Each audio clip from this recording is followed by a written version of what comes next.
Welcome back po mga kaspero sa ating panibagong video. Bago natin umpisahan, sa hindi pa nakapag-subscribe, pinutin nyo na ang subscribe button and hit the bell para maging updated kayo sa mga bagong video kagaya nito. Let's go!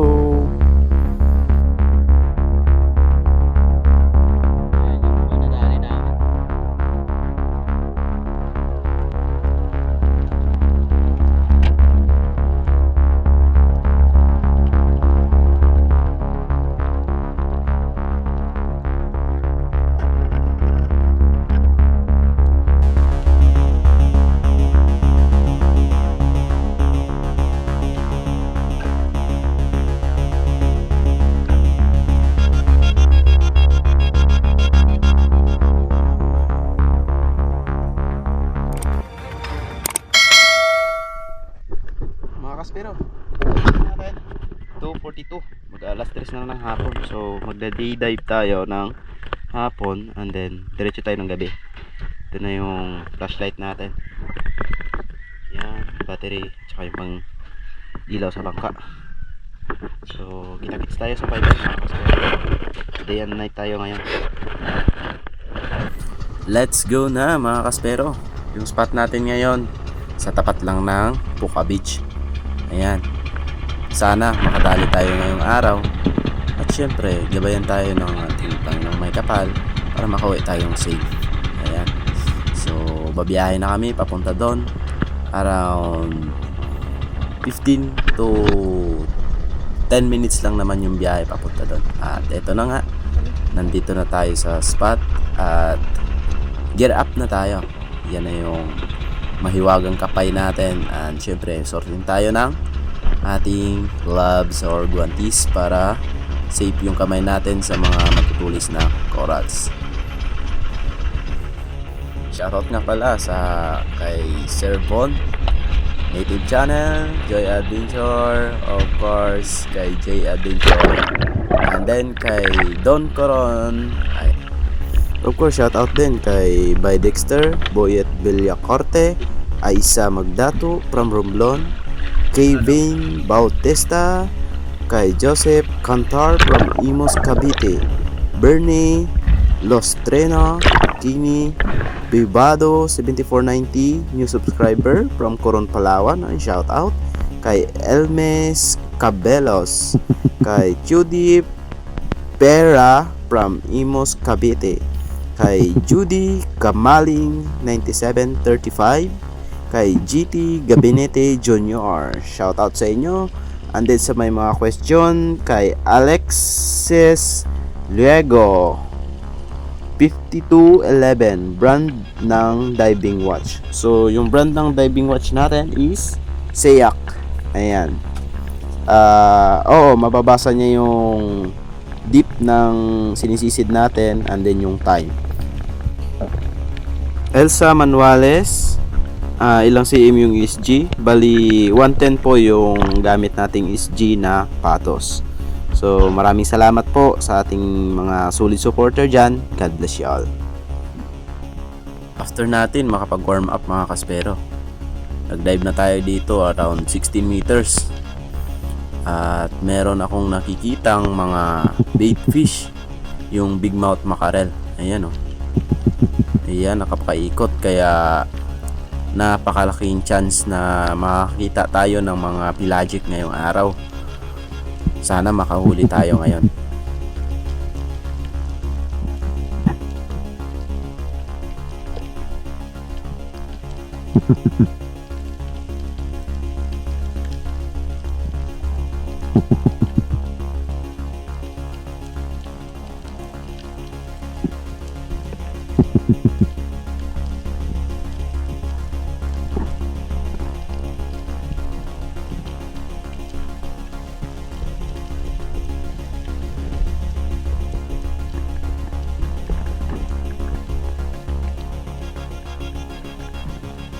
At yun nga mga kaspero, nung lumaot tayo ng konti, nakita ko itong dalawang king mac. Pababa pa lang ako, dumaan na sa harap ko. Kaya hinabol ko na at pinana at tinamaan naman sa likod na part. Muntik nang dumaplis. Pero good holding shot yan kasi naka double flapper tayo. Kaya kuha natin itong good size na king mackerel, at ito yung first king mac ng ating double flapper na galing kay samasab.ph.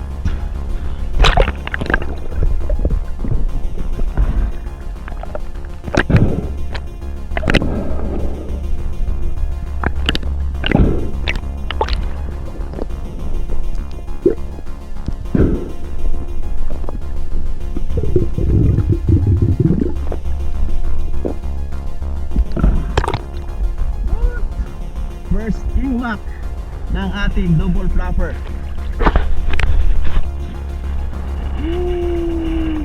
Yay, yay, yay!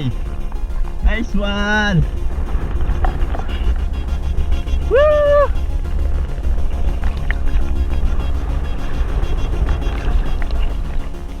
After natin ma-secure yung king mac natin, nakakita ulit ako ng maraming sardinas. Kaya nag-drop ako, nag-ambush. I'm sure na may dadaang pelagic, at yun nga, hindi ko kagad nakita. Meron palang 3 bigay barakuda, at yun, lumagpas na sa atin at hindi natin napana. Sayang, meron pang nakasunod na bangus. Ayun, sayang hindi natin napana. Kaya balik tayo sa taas.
At ito nga, palubog na talaga yung araw. So nag-dive ako, naglalim ako ng konti, around 18 meters na. At ito yung bumungad sa atin, mga kaspero. Napakaraming double line mackerel. Nag-ambush ako dyan at naghintay, baka may mga trivaling dadaan, yung yellow spotted. Kasi pag ganitong oras, lumalabas yung mga yellow spotted o kaya mga dogtooth. Ngunit wala tayong nakita, bigo tayo. Kaya balik ulit tayo sa taas ng walang dalang isda.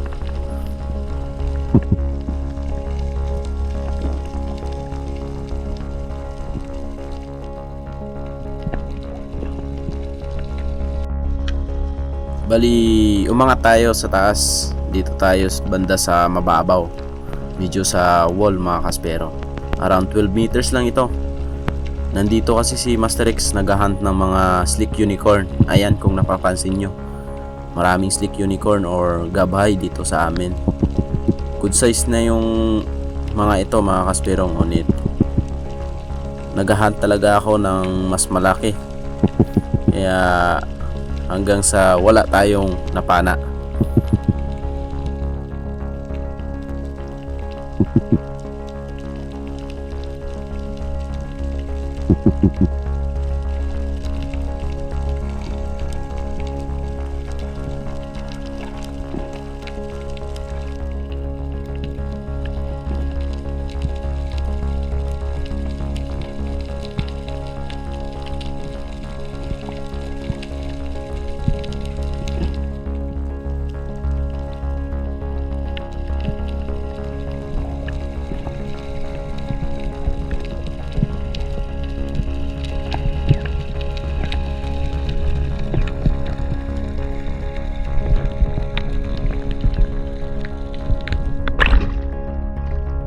Bumalik ako sa laot at ito yung sumalubong sa atin. Isang grupo ng dogtooth tuna mga kaspero.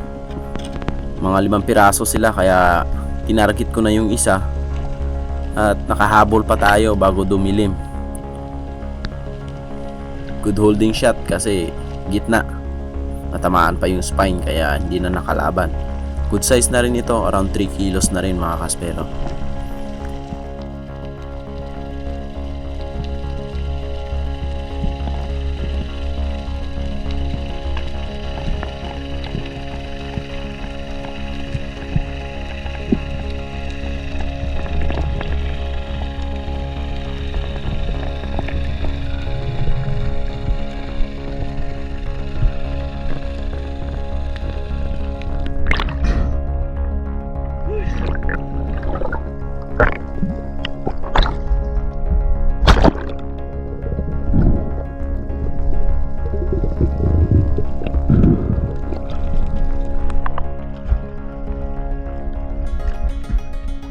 Dugi.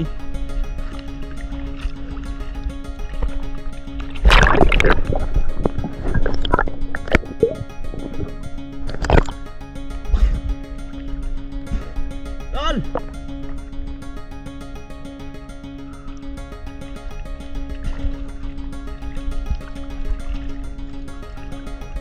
Ag.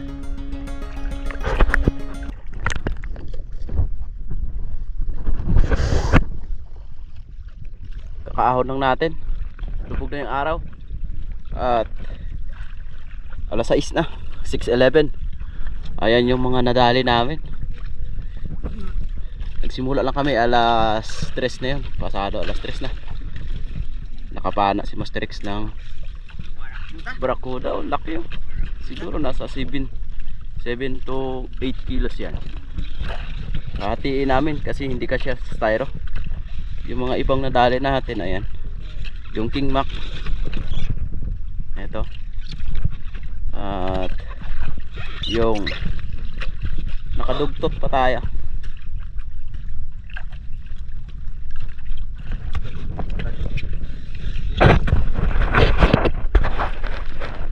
So, hahatiin yun. Hahatiin. Kalokul. Tuk, chilyo talong rin.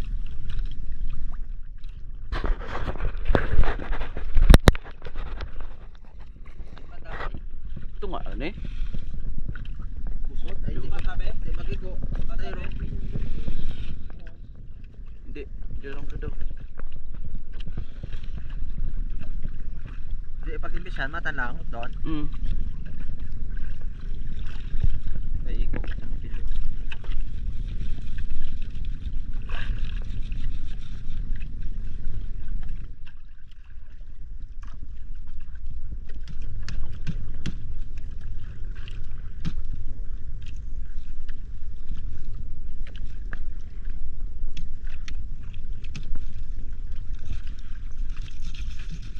Lab si mulog lab.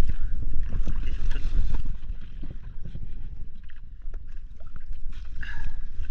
Balik taragan.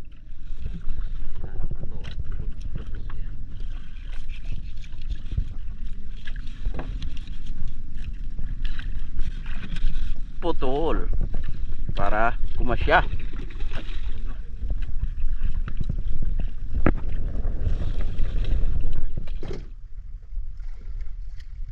Night dive na tayo.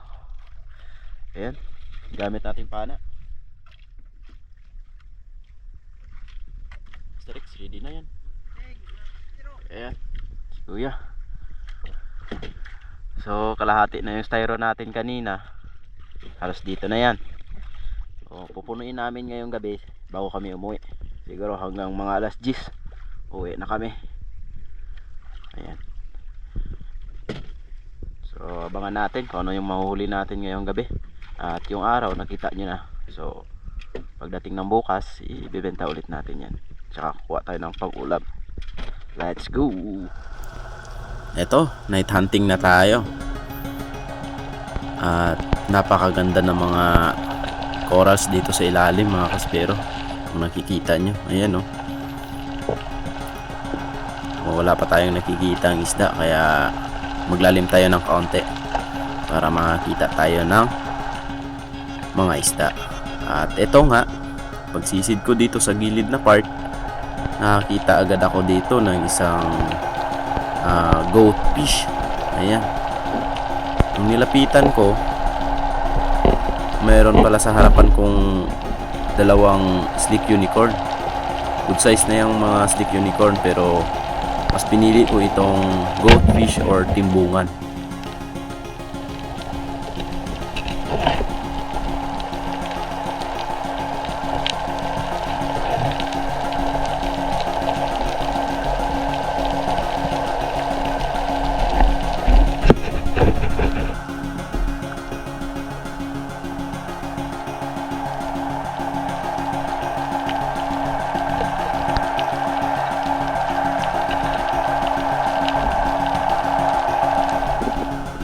At ito, isang orange spine na unicorn.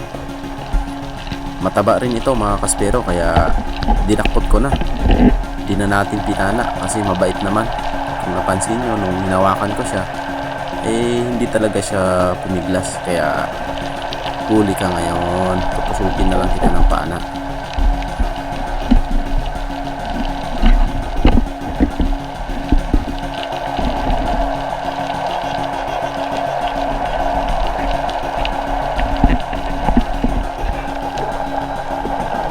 At ito, next target natin, nakakita ulit ako dito ng timbungan o goat fish, kaya tirahin na natin to, baka tirahin pa ng iba.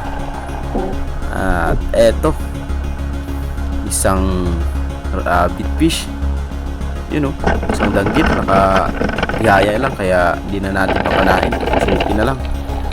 At nahuli agad natin ito mga kaspero.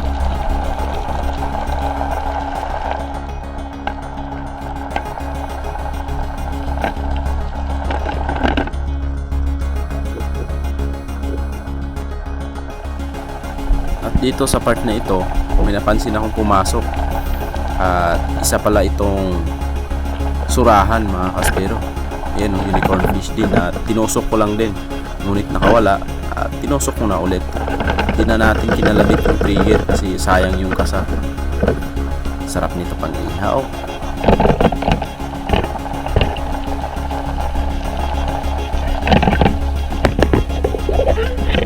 At ito, nakakita tayo ng dalawang danggit. Ayan, kinalabit ko yung isa para umangat at ma-double shot natin. Ngunit yun, nagsialisan silang dalawa, kaya umatras ako at pinana ko na lang yung isa para hindi tayo masiro.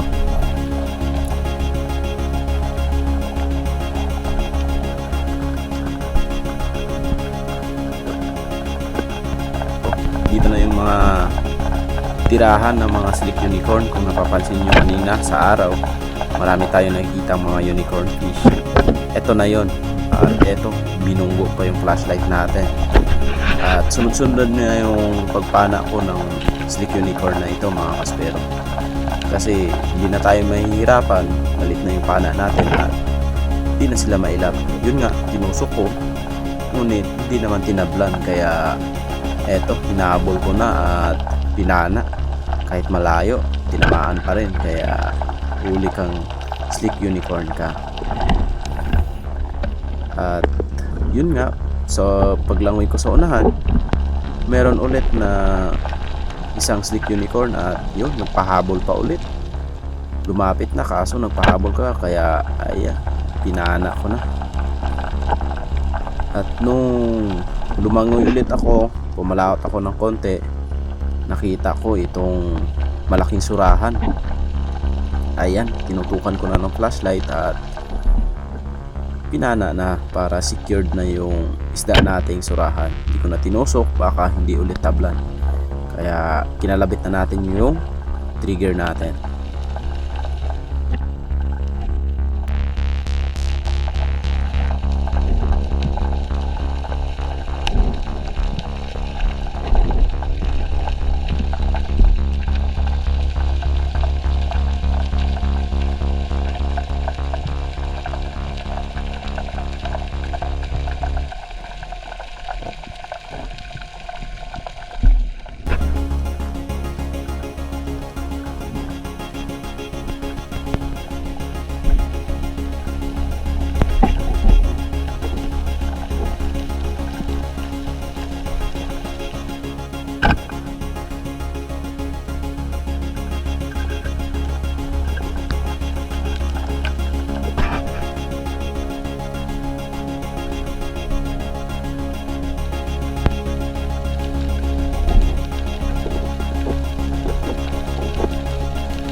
Plastic.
Akan to, timbangan. Nablibre ko rin yung cocktail sa mga dinner sa hotel. Timbangan, timbangan. Ano to si O? Timbangan. Timbangan mo nagabo. Okay rin ya?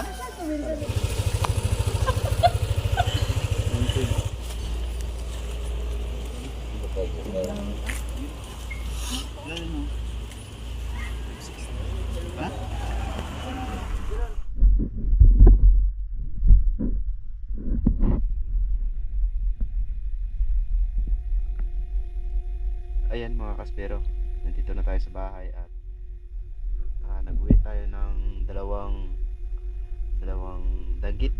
Sasabawan natin bago matulog. Ayan. Tapos yung iba bukas ibebenta yun. Diba?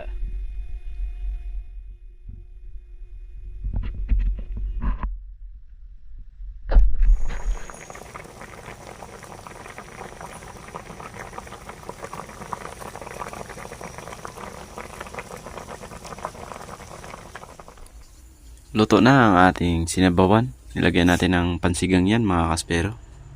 Ayan o. Mataba talaga itong danggit eh. Yan. Tsaka yung gulay. Yung kanin natin ready na rin. Yun o. So, kain tayo mga kaspero. Tikman natin itong sariwang danggit bago tayo matulog. Tara, kain na.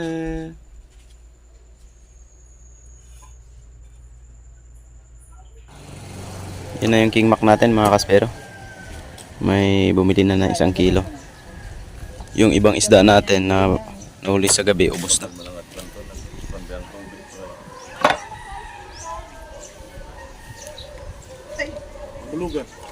Hindi, wow.